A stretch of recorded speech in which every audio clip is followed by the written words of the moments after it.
بسم اللہ الرحمن الرحیم بسم اللہ الرحمن الرحیم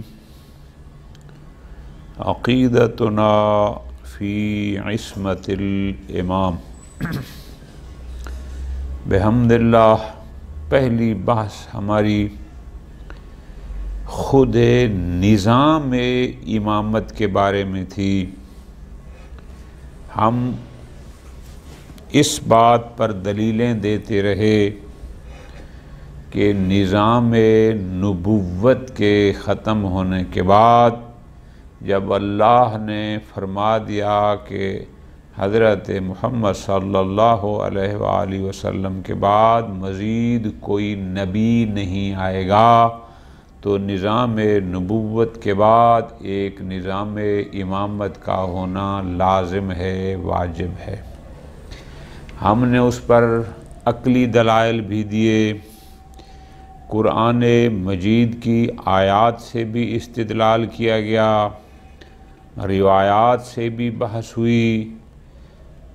اب تک ہم اس نتیجے تک پہنچے کہ جیسے نبوت لطف خدا ہے، امامت بھی لطف خدا ہے۔ جیسے نبی کو معین کرنا اللہ کا فعل ہے، امام کو معین کرنا بھی اللہ کا فعل ہے۔ جو ذمہ داریاں نبی کی ہوتی ہیں وہی ذمہ داریاں امام کی ہوتی ہیں، اس فرق کے ساتھ کہ نبی پر وحی آتی ہے، براہ راست اس پر احکام الہی آتے ہیں، اور امام ان احکام کی حفاظت کرتا ہے، امام پر وحی نہیں آتی۔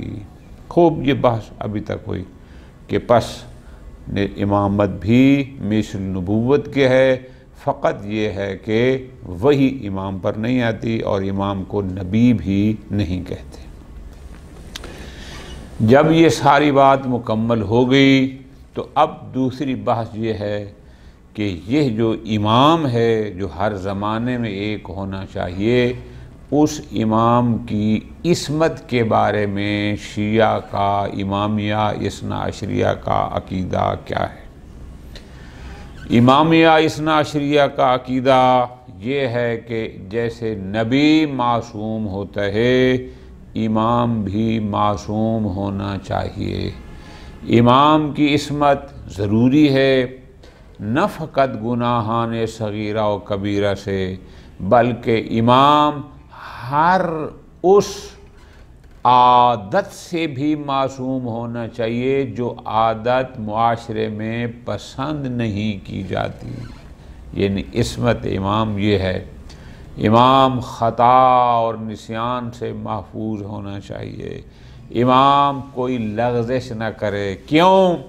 اس لیے کہ اگر امام بھی خطا کار ہوگا، اگر امام بھی معصیت کار ہوگا، اگر امام بھی غلط کرے گا، تو پھر وہ امام کس کو فالو کرے گا؟ پھر آپ کہیں گے اس کا بھی ایک اور امام ہو، پھر وہ جو اگلا امام ہوگا اگر معصوم نہ ہوا تو پھر وہ کسی اور کو تسلسل، یہ منطق کی بات ہے کہ جیسے دور باطل ہے تسلسل بھی، لہذا امام کو معصوم ہونا چاہیے تاکہ ہر قسم کی گناہوں سے دور کی بات ہے، عام بری عادات سے بھی وہ محفوظ ہو، پورے بنی نوع انسان کے لیے وہ امام رول ماڈل ہو، امام میں کوئی ایسی عادت نہ ہو کہ جس سے لوگ اس سے نفرت کریں۔ کیوں؟ اس لیے کہ امام کا کام ہے انسانیت کی ہدایت کرنا، امام کا کام ہے لوگوں کو اللہ کی اطاعت میں لے آنا۔ اگر وہ خود بھی غلط کرے گا تو پھر اس کی اپنی اطاعت بھی واجب نہیں ہوگی، اگر خود کرے گا تو ہمارے اوپر ہوگا کہ ہم اس کو نہی عن المنکر کریں۔ تو جس امام کو ہم سمجھانے والے ہوں اس نے ہماری کیا ہدایت کرنی ہے؟ تو اس لیے امام چونکہ ہادی ہوتے ہیں، انسانیت کے لیے بلکہ جنات کے لیے، لہذا امام کو معصوم ہونا ضروری ہے، ہر اس شے سے اس کو معصوم محفوظ ہونا چاہیے جو شے ہدایت کے راستے میں رکاوٹ ہے، جس کی وجہ سے لوگ اس سے دور ہوں، اور ہر وہ شے اس امام میں کمال درجے تک ہونی چاہیے جو لوگوں کی ہدایت کا سبب بنے، جو لوگوں کو اللہ کے قریب کرنے کا سبب بنے۔ عقیدتنا فی عصمت الامام، یہ متن ہے آیت اللہ شیخ محمد رضا المظفر رحمۃ اللہ علیہ کا۔ انہوں نے مختصر بات کی کہ نعتا کے دو ہمارا اعتقاد، ہم اثنا امامیہ اثنا عشریہ کا اعتقاد یہ ہے کہ ان الامام کالنبی یجب ان یکون معصوما، کہ امام کو بھی نبی کی طرح معصوم ہونا واجب ہے، جیسے نبی معصوم ہوتا ہے امام بھی معصوم ہو۔ کس سے معصوم ہو، محفوظ ہو؟ من جمیع الرذائل، تمام پستیوں سے، والفواحش، ہر قسم کے فحشیات سے، ما ظہر منہا وما باطنا، نہ وہ ظاہراً اور نہ باطناً، یعنی نہ وہ جلوت میں اور نہ ہی خلوت میں، ہر قسم سے پاک ہو۔ من سن الطفولیت الی الموت، بچپنے سے لے کر موت تک، یعنی ولادت سے وفات شہادت تک پاک ہو ان سب چیزوں سے۔ آمدن بھی وہ کوئی غلط نہ کرے، وسہون، حتیٰ کہ بھول کر بھی وہ کوئی سہون نہ کرے، بھول کر بھی نہ کرے غلطی فوش، ٹھیک ہو گیا جی، آمدن و سہون۔ یجب ان یکون معصوما، ہمارا عقیدہ یہ ہے کہ امام کو معصوم ہونا چاہیے من السہو والخطأ والنسیان، خطا، غلطی، سہو، نسیان، جیسے ہم لوگ بھول جاتے ہیں معاملات کو، نہ ان سے۔ کیوں؟ لأن الائمۃ حفظۃ الشرع، چونکہ یہ ائمہ محافظ شریعت ہیں، والقوامون علیہ، یہ نگہبان شریعت ہیں، انہوں نے شریعت کو بچانا ہے، محفوظ رکھنا ہے ہر قسم کی چیزوں سے، لگیا سے۔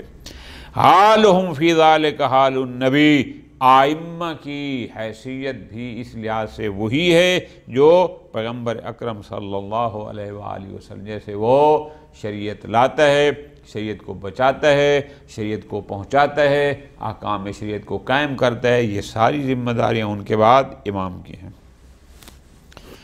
والدلیل الذی اقتضانا ان نعتقد بعصمت الانبیاء، جس دلیل نے دلالت کی تھی اور اس دلیل کی بنیاد پر ہمارا اعتقاد یہ ہے کہ نبی معصوم ہونے چاہیے، بے عین ہی وہی دلیل تقاضا کرتی ہے اس بات کا بھی کہ ہم یہ اعتقاد عقیدہ بھی رکھیں کہ امام بھی معصوم ہونے چاہیے۔ دلیل ایک ہے، جو دلیل انبیاء کی عصمت کا تقاضا کرتی ہے وہی دلیل ائمہ کی عصمت کا تقاضا کرتے ہیں، دلیلوں میں کوئی فرق نہیں ہے۔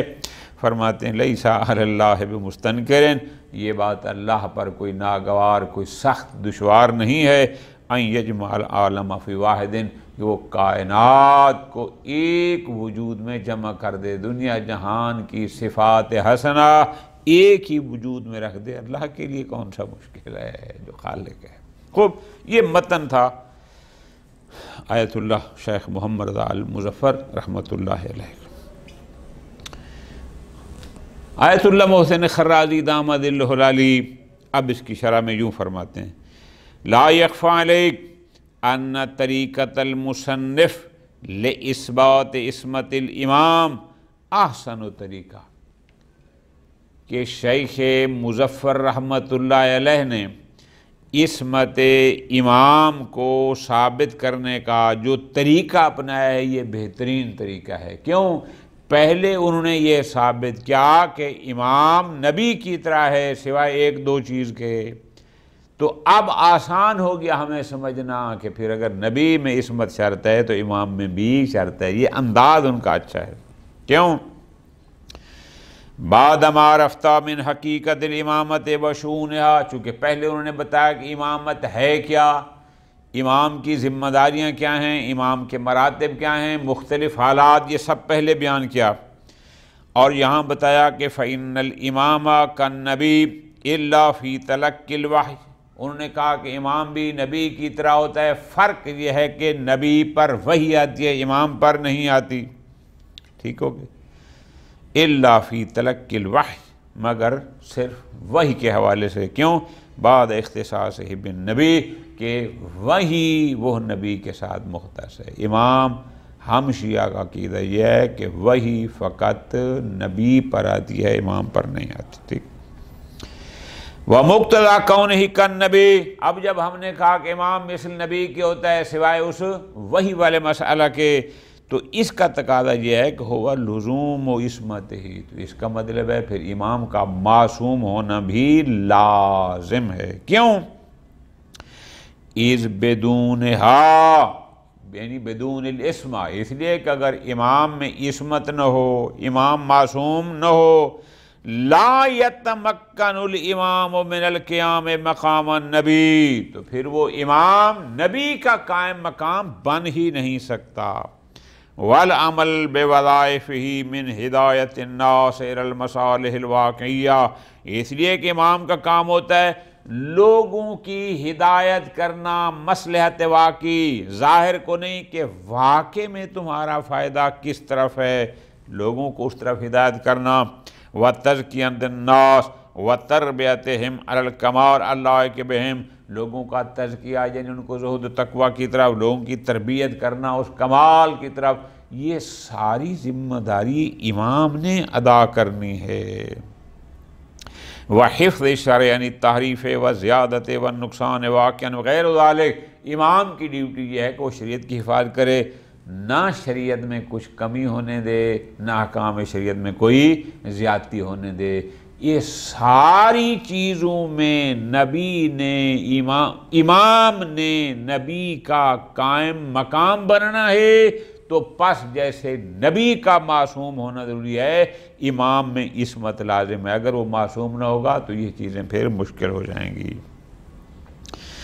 فالدلیل الذی یدل علی لزوم وجود الامام، جو دلیل کہتی ہے کہ نبی کے بعد اللہ کی اس زمین پر کوئی امام ہونا چاہیے، جو دلیل وجود امام پر دلالت کرتی ہے، هو الذی یدل علی لزوم عصمت، وہی دلیل کہتی ہے کہ وہ امام معصوم بھی ہونا چاہیے. آپ جس دلیل سے یہ ثابت کریں گے کہ نبی کے بعد اس زمین پر خلیفہ الہی امام ہونا چاہیے، وہی دلیل اس امام کی عصمت کو پر بھی ثابت کر دی، داد کرتی ہے. کیوں؟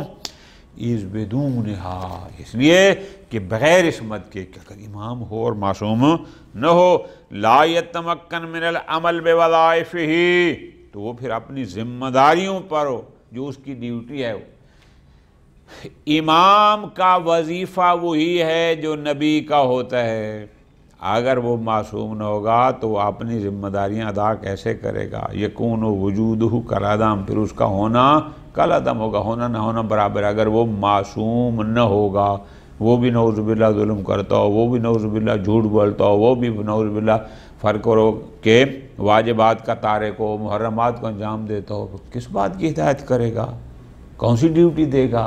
جبکہ وہ قائم مقام نبی ہے، تو ضروری ہے کہ وہ معصوم ہو تاکہ وہ اپنی ذمہ داریاں جو نبی کے بعد اسے کندھوں پر ان کو ادا کر سکے. لقد افاد واجاد المحقق اللاہیجی، محقق لاہیجی اصفہانی رحمۃ اللہ علیہ، آیت اللہ محسن خرازی یعنی ان کی بات کو آسان سمجھ رہے ہیں. فرماتے ہیں بہترین الفاظ میں انہوں نے اس مطلب کو بیان کیا. محقق لاہیجی نے کیا فرمایا؟ انہوں نے کہا الحق وجوب العصمہ، قول حق یہ ہے کہ امام کے لیے عصمت لازم ہے، واجب ہے. کیوں؟ لِأَنَّهُ كَمَا أَنَّ وُجُودَ الْإِمَامِ لُطْفٌ، جیسے اس زمین پر، اس کرۂ ارض پر، اس جہان میں بلکہ امام کا وجود لطف ہے، كَذَلِكَ تَكُونُ الْعِصْمَةُ لُطْفًا، اسی طرح اس کی عصمت بھی اللہ کا لطف ہے۔ وجود امام لطف خدا، اس امام کا معصوم ہونا ایک اور لطف خدا۔ فرماتے ہیں بل لطفیت وجود ہی لا تتحقق بدون العصمہ، بلکہ انہوں نے یوں کہا اگر ہم امام کے وجود کو لطف خدا سمجھتے ہیں تو اس کا وجود تب تک لطف ہو نہیں سکتا جب تک وہ معصوم نہ ہو۔ عصمت کے بغیر لطف کیا ہے؟ لوگوں کو اللہ کے قریب کرنا، اور اگر امام خود غلط کاریاں کر رہا ہوگا تو کیسے لوگوں کو اللہ قریب کرے گا؟ امام کا کام ہے لوگوں کو اللہ کی نافرمانی سے دور کرنا، جب وہ خود کر رہے گا تو وہ کیسے کرے گا؟ تو لطف، وجود امام کا لطف تب ثابت ہوتا ہے کہ وہ امام فقط وجود نہ ہو نہیں بلکہ ساتھ معصوم بھی ہو، یہ ضروری ہے۔ وہکذا المحقق القمی، محقق امی بہت بڑی شخصیت ہیں، ایران میں دفن ہیں، قوانین ان کی مشہور کتاب ہے علم اصول میں، تو عقائد میں بھی ان کی کتاب ہے اصول دین۔ انہوں نے یوں فرمایا، البتہ وہ فارسی میں ہے، فرماتے ہیں الامام عند الامامیہ یجب ان یکون معصوما، ہم امامیہ کے نزدیک امام کے لیے واجب ہے کہ وہ معصوم ہو۔ ٹھیک ہے جی، اچھا کیوں واجب ہے؟ بالادلۃ اللتی مرت فی عصمت النبی، وہ تمام دلیلیں جو نبی کی عصمت پر دلالت کرتی ہیں وہی ادلہ امام کی عصمت پر بھی دلالت کرتی ہیں۔ اگر آپ نبی کے معصوم ہونے کے قائل ہیں تو پس پھر آپ کو امام کی عصمت کا قائل ہونا پڑے گا، دلیلیں وہی ہیں۔ پس وعلیہ بنا بری فلا حاجت فی اثبات العصمت فی الامام الی تعالی الکلام، لہذا امام کی عصمت ثابت کرنے کے لیے کسی لمبی چوڑی بحث کی ضرورت نہیں ہے، نبی کی عصمت ثابت ہو گئی تو بس امام کی عصمت بھی ثابت ہے۔ اور اگر آپ نبی کے بارے میں کہتے ہیں کہ اس کا معصوم ہونا ضروری نہیں ہے تو پھر امام کے بارے میں بھی آپ کہہ سکتے ہیں۔ بمثل ما اشار الیہ المحقق طوسی قدس سرہ حیث قال فی تجرید الاعتقاد، میں نے گزارش کی تجرید الاعتقاد محقق طوسی کتاب ہے، پھر اس کی شرح لکھی علامہ ہلی نے کشف المراد کے نام سے۔ خوب، کیا کہا؟ پوری توجہ، فرماتے ہیں دلیلیں دیتے ہیں، 3-4 دلیلیں اکٹھی ہیں ایک سطر میں، ایک دلیل ہے، ذرا غور کریں۔ شیخ طوسی رحمت اللہ علیہ فرماتے ہیں امام کا معصوم ہونا ضروری، کیوں؟ فرماتے ہیں امتناع التسلسل یوجب عصمتہ، منطق میں یہ بات ثابت ہے کہ دور محال ہے، ساتھ تسلسل بھی، تسلسل یہ ہوتا ہے کہ کوئی شے الی غیر نہایہ چلی جائے جس کی کوئی انتہا نہ ہو، تسلسل باطل ہے۔ ہم جب تسلسل کے بطلان کے قائل ہو گئے، محالیت کے قائل ہو گئے تو یہ موجب بنتا ہے کہ امام کی عصمت کے قائل ہوں۔ کیوں؟ اگر یہ امام غلط کرے گا پھر یہ کس کو فالو کرے گا؟ یہ فلاں کو کرے گا۔ اگر وہ فلاں معصوم نہ ہوا، اس نے کوئی غلطی کی تو پھر وہ کس کو اپنا ماڈل بنائے گا؟ اس سے پہلے والے کو، الی آخر ہی چلتے جائیں گے۔ لیکن اگر ہم عصمت کے قائل ہوں گے تو ہم کہیں گے وہ غلط کرتا ہی نہیں ہے، وہ آج خود اللہ کی طرف سے ایک ماڈل ہے، ہمارے لیے نمونہ ہے۔ السلام، تسلسل باطل ہے۔ دوسرا اس لیے امام کا معصوم ہونا شرط ہے، لِأَنَّهُ حَافِظٌ لِلشَّرْعِ، چونکہ وہ محافظ شریعت ہے، جو احکام الہیہ کی حفاظت کرنے والا ہے۔ اگر وہ خود خلاف ورزی کرے گا تو محافظ کیسے ہوگا؟ محافظ ہونے کا تقاضا یہ ہے کہ وہ اللہ کے کسی بے حکم کی خلاف ورزی نہ کرے، اور اسی کو عصمت کہتے ہیں۔ تیسری دلیل لوجوب الانکار علیہ لو اقدم علی المعصیہ، اگر امام کسی غلط کاری پر اقدام کرتا ہے تو ہمارے اوپر لازم ہوگا کہ ہم قاعدہ نہی عن المنکر کے تحت اس امام کو بھی روکیں کہ آپ غلط کر رہے ہیں۔ تو جب امام کو ہم روکیں گے کہ آپ غلط کر رہے ہیں تو اس کا مطلب ہے فَيُزَادُ أَمْرَ طاعت، اس کا مطلب پھر اس کی اطاعت ہم پر واجب نہیں ہوگی، اس لیے کہ اس کے خلاف ہے۔ اطاعت کے وجوب کا مطلب ہے جو کہے جو کرے پیچھے چلو، اور ہم خود اس کو سیدھا کر رہے ہیں کہ امام صاحب آپ غلط کر رہے ہیں، درست ہے؟ تو پس عصمت کا تقاضا، پس یہ دلیل ہے کہ امام کو معصوم ہونا چاہیے تاکہ وہ کسی گناہ پر اقدام نہ کرے۔ اگر وہ معصوم ہوگا تو ہمیں اس کو سمجھانے کی ضرورت نہیں ہوگی، اگر وہ معصوم ہوگا تو واجب الاطاعت تب رہتا ہے۔ اور دلیل امام کو معصوم ہونا چاہیے، کیوں؟ وَبِفَوْتِ الْغَرَضِ مِن نَسْبِ يَفُوتُ الْغَرَضُ مِن نَسَبِهِ، اگر امام معصوم نہ ہوگا تو اس امام کو منسوب کرنے یعنی معین کرنے کی جو غرض تھی وہ فوت ہو جائے گی۔ کیوں؟ اللہ نے امام کو معین فرمایا کہ بندوں کو اللہ کی طرف ہدایت کرے، اور وہ خود ایسے کام کر رہا ہو کہ جو اللہ کی نافرمانی پر مشتمل ہوں، وہ کیسے ہدایت کرے گا؟ پس اگر وہ معصوم نہ ہو تو غرض امام پر نقص لازم آتا ہے، وہ رہ جاتی ہے، ٹھیک ہے جی۔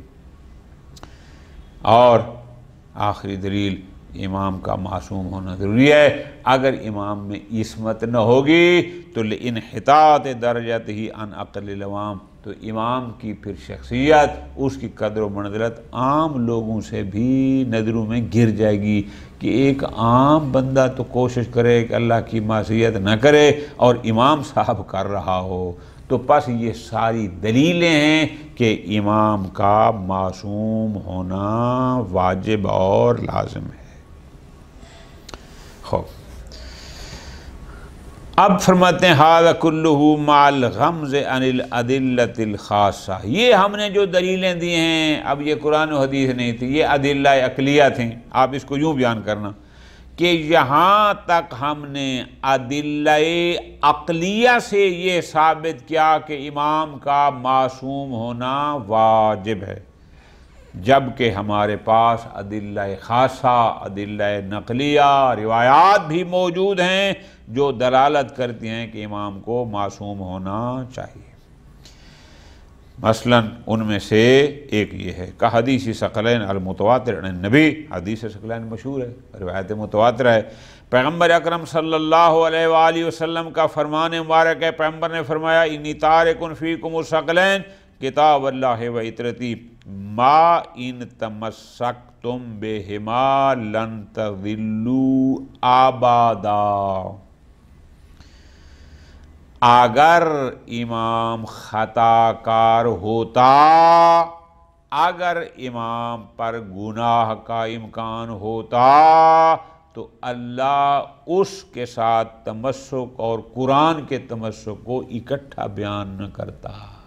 بس یہ دلیل ہے الدال علی مصونیت الکتاب والعطرہ کہ جیسے قرآن خطا سے محفوظ ہے، عطرت بھی خطا سے محفوظ ہے، چونکہ دونوں کا حکم اکٹھا دیا، ٹھیک ہو جی۔ پھر آگے فرمایا تمسکتم بہما، دونوں سے متمسک رہو گے، پس جیسے قرآن ہدایت ہی ہدایت ہے، عطرت بھی ہدایت ہی ہدایت ہے، لہذا یہاں معصیت اور خطا کا کوئی چانس نہیں، ختم۔ وَكَيْفَ كَانَ، بہرحال فالکلام فی متعلق العصمت ایضاً واضح، بہرحال ہمارے پاس ادلہ عقلیہ بھی ہیں، ادلہ نقلیہ بھی ہیں جو عصمت امام کو ثابت کرتے ہیں۔ بہرحال فرماتے ہیں اب کس چیز میں امام معصوم ہو، آیا کوئی ایک جہت ہے کہ فلاں جہت کے لحاظ سے امام کا معصوم ہونا واجب ہے اور فلاں جہت سے نہیں ہے؟ جواب فرماتے ہیں فالکلام فی متعلق العصمت ایضاً واضح، کہ متعلق عصمت کیا ہے؟ فرماتے ہیں بعد ما عرفتہ من وحدت الدلیل فی باب النبوت والامامہ، چونکہ ہم کہتے ہیں جس دلیل نے نبی کی عصمت کو ثابت کیا وہی دلیل امام کی عصمت کو ثابت کر رہی ہے، تو پس نتیجہ فَكُلُّ مَا كَانَ النَّبِيُّ مَعْصُومًا عَنْهُ كَذَلِكَ يَكُونُ الْإِمَامُ مَعْصُومًا عَنْهُ، جس جہت سے نبی کا معصوم ہونا لازم ہے اسی جہت سے امام کا بھی معصوم ہونا لازم ہے۔ پس نبی معصوم ہوتا ہے مطلقا من جمیع الجہات، پس امام بھی معصوم ہوتا ہے من جمیع الجہات، کوئی خاص جہت نہیں ہوتی کہ اس حوالے سے امام معصوم ہے اس سے نہیں، ایسا نہیں ہے۔ لہذا فالامام معصوم عن الذنوب، امام گناہوں سے محفوظ ہوتا ہے، چاہے صغیرہ ہو چاہے کبیرہ ہو، چاہے حال الامامت یعنی امامت کا ان کا زمانہ شروع ہو چکا ہے، وقبلہا چاہے ابھی زمانہ شروع نہیں ہوا، ان سے پہلے امام موجود ہیں۔ اسی طرح امام محفوظ ہوتا ہے سہو و نسیان و بھول سے، غلطی سے، خطا سے، وعن الذمائم الاخلاقیہ، اور امام ہر اس عادت سے محفوظ ہوتی ہے کہ جو پست عادت ہو، گھٹیا عادت ہو، امام میں ایسی نہیں ہوتی۔ بل منکسات المنفرہ، امام میں کوئی ایسی شے نہیں ہوتی پستی والی جو لوگوں کے لیے باعث نفرت بنے، نہ، امام میں ایسا کچھ نہیں ہوتا۔ فرماتے ہیں وَلَوْ كَانَتْ خلقیہ، اب چاہے وہ پستی بلحاظ خلقت ہو بکسر الخاء وسکون اللہ، اور نسبیہ یا بلحاظ نسب ہو، نسب میں کیسے پست؟ قدنات آبائی، بس اس کے باپ جو ہیں وہ پست درجے کے گھٹیا لوگ تھے، وَأَحْرِ الْأُمَّہات، یا اس کی ماؤں کے ماں، نانی، دادی، اس میں کوئی خدا نخواستہ بدکار تھے، نہ، امام میں ایسا کوئی سلسلہ نہیں ہوتا، نہ اس کی خلقت میں کوئی پستی ہوتی ہے جس کو آپ یوں کہہ دیں، نہ اس کے حسب میں کوئی گھٹیا پن ہوتا ہے، نہ اس کے نسب میں کوئی گھٹیا پن ہوتا ہے، کمال ہوتا ہے۔ لیکن المصنف قدس سرہ لم یشر الی المنکسات المنفرہ، شہید علامہ مظفر نے ان کی طرف اشارہ نہیں کیا منکسات کی طرف، لیکن چونکہ انہوں نے یہ کہہ دیا کہ امام ہر قسم کے، انہوں نے یہ کہا، فرمایا تھا پیچھے کہ رذائل اور فواحش سے امام محفوظ ہوتا ہے، تو پس یہ رذائل یعنی یہ گھٹیا پن آبا کے لحاظ سے ہو، حسب کے لحاظ سے ہو، نسب کے لحاظ سے ہو، اس کو بھی شامل ہے۔ تو پس ہمارے نزدیک نبی کی طرح امام کا بھی معصوم ہونا واجب اور لازم ہے۔